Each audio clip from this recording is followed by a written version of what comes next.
When you're setting up your saw for scrolling, there are a few things to take note of. The blade for many machines will have this blade guide.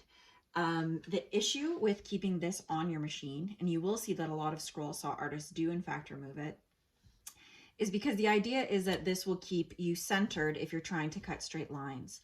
But the way that scroll saw blades are manufactured, it's actually very hard to cut a straight line by simply pushing your material straight through the blade.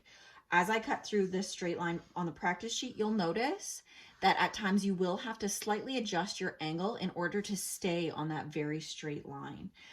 So sometimes if you're focusing on this blade guide, you'll actually cut crooked because you think you're trying to stay straight rather than going with the flow of the blade. Some scroll saw artists will use this to kind of clamp their projects down. I find that that provides way too much resistance when I'm trying to cut.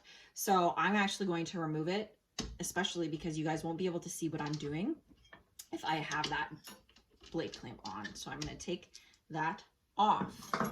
Where I have drilled various pilot holes throughout my project in order to show you all types of different cuts.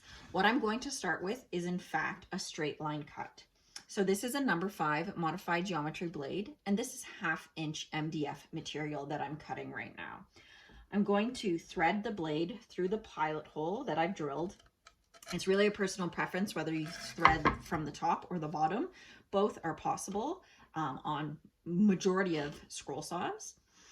And now that I've got my blade threaded through, you'll see there's no tension on the blade. It is very flexible. It can move back and forth, side to side.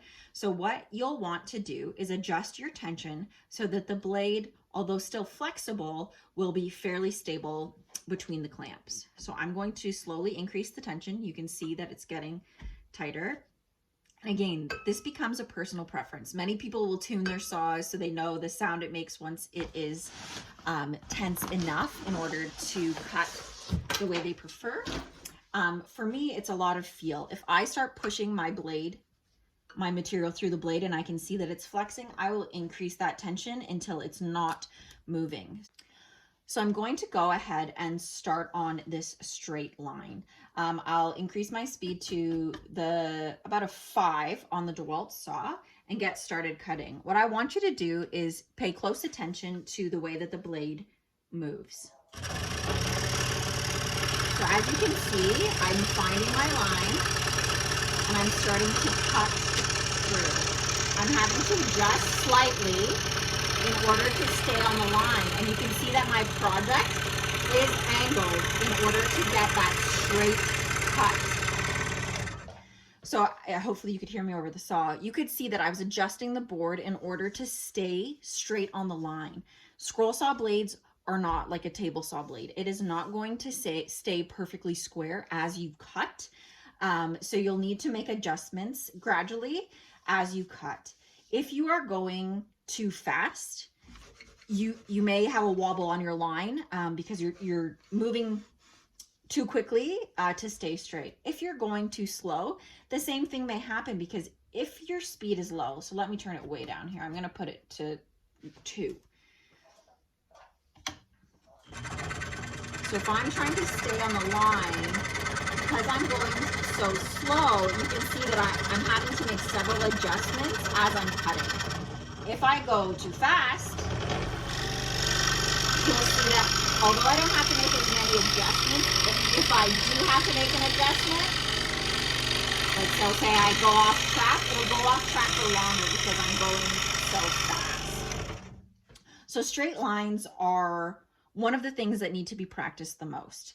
Because you are going to be cutting a lot of straight lines for most projects, that's one thing that I would recommend doing over and over again until you find the speed and the tension that works best for you. For me, cutting, I'm typically around a 6 or a 7 with my tension at a 2 with a number 5 modified geometry blade on 1/2 inch MDF. That has come with years of experience. So what I recommend to you is using this practice sheet, and once you've gotten a pretty good grasp of how to keep your blade straight, you can then move on to the other shapes. I want to take a moment to talk about the positioning of your hands. What I like to do is anchor my project with one hand. So typically my left hand will act as my anchor. So I'm pushing firmly on the material, keeping it steady. I'm not using this so much to direct the work, rather I'm just holding it steady so that the material doesn't bounce up and down as I'm cutting.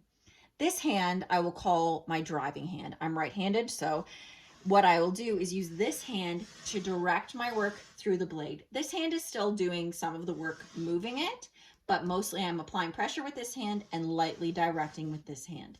You do not want to be pushing your material through the blade, because if you do that, let me see if I can demonstrate that to you now. I'll turn the speed down so you can see what I mean. If I start pushing my material through, you'll see that blade is flexing back fairly aggressively.